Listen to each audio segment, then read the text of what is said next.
Cupra Born is the Volkswagen ID.3's younger, sportier and trendier brother. Pretty trendy. But until now, they've been pretty similarly pegged in their performance stats. They've got the same battery capacity and the same brake horsepower. The Born just tips it from the 0 to 62 post by 1/10 of a second due to some reduced weight. But that isn't all that impressive until now. I've got my hands on the first UK e-boost version, which gives this a bit more performance. And in today's video, I'm going to be answering your questions about the Cupra Born and the Cupra Born e-boost. If you want to watch a full comprehensive review of the Cupra Born, then I'll pop it up here. I did that full video recently, but today's all about you. So if that sounds good, then please keep watching. And if you like electric car news and electric mobility content, then make sure you're subscribed. Okay, so let's get into the first question.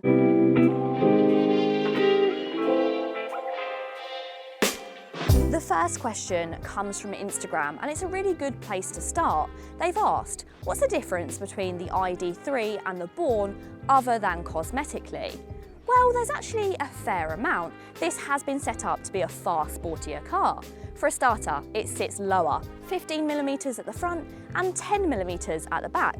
It gets dynamic chassis control as standard, as well as the steering has been tweaked to make it handle just a bit sharper. On this e-boost variant, you can also opt to have some wider tyres. Now, in terms of performance, comparing the ID.3 and the Born in its 204 PS variant, they're very, very similar. The Born will just tip it from the 0 to 62 point in 1/10 of a second. However, this new e-boost variant boosts that power to 230 brake horsepower, and then it drops the 0 to 62 time and widens the gap. It's now within 0.7 seconds quicker than the ID.3. Legendary Electroheads question, what does the horn sound like? Well, that's quite cute. Adorable. The next question is arguably a very important one, and that's price. How much will a Cupra Born e-boost cost you? Well, the e-boost is available from the version 2s upwards, and it's also available on the 58 kWh battery and the 77 kWh battery. So the starting price of an e-boost car, I'm just gonna take a seat to share this news. If you go for a version 2 58 kWh battery, like the one I'm driving today, the Cupra Born e-boost will cost you £37,500. No, it's not true. And if you opt to go for the top spec variant, which is the version 3 paired together with the 77 kWh battery, that will cost you just under 42. No! There are, so far, not many cars in this hatch sector which are focusing on performance. The Mini Electric could possibly be the closest. That's £4,000 less than the cheapest Born. But with far more range and space, it seems justified. So the next question has come from YouTube. And I can always trust you guys to come up with one of these sorts of questions. And it says, can you fit an Eilis-sized dog in the boot with the rear seats down?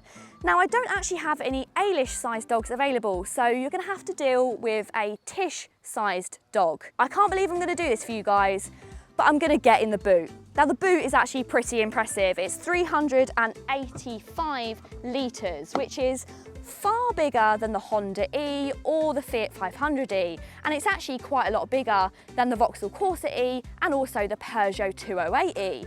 So let's get in.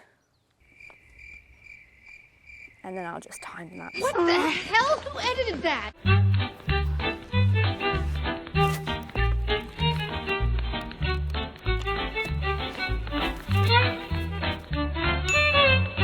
A comment from YouTube has asked about towing. Unfortunately, like the ID.3, the Born cannot tow. But unlike the Volkswagen, it doesn't have a hitch behind the back number plate for mounting a bike carrier, probably due to the body kit. The next question is, does the sportier version of the Cupra Born affect the range? And I assume you are talking about the e-boost that I'm driving today. And really, overall, how you drive an electric car will always have an effect on the range. Whether it has the e-boost variant or not, If you drive this car fast, then of course you will work through that range a little bit quicker. Both versions, including the e-Boost, do come with an e-Save mode, and use the e-Save mode, use your regenerative braking mode, and you will get the best out of your battery and can easily see 220 miles out of this smaller battery, and also you can get around 300 miles out of the larger battery. Now, when you start to put your foot down using that Sport and Cupra mode, of course it is going to start to chew away and eat at that range, and you will start it to drop significantly.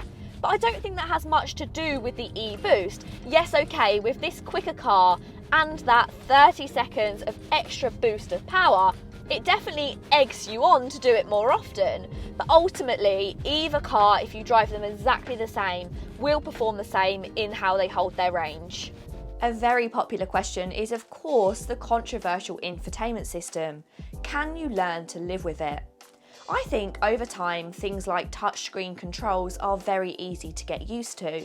The climate control might be all in the screen, but it is automatic, and you have the ability to preheat and cool the cabin remotely. I think that both the ID3 and Born's problems are exaggerated with the use of haptic buttons on the steering wheel. It's just once again another thing to get used to. But once you do, I actually find them quite satisfying to use. So the next question is, when you press the Cupra button, is that 30 seconds of boost given you from the moment you press it or from the moment you press the accelerator? Well, I'm pleased to say it's from the moment you press the accelerator. So I'm at a stop now, and as soon as I put my foot down, that gives you that extra burst of that energy from the battery. So what do you think? Is the e-Boost variant of the Cupra Born worth the extra money? Let us know what you think in the comments down below.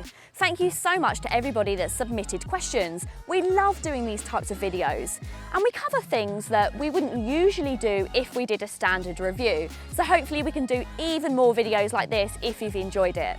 If you have enjoyed it, please let us know by hitting that thumbs up button.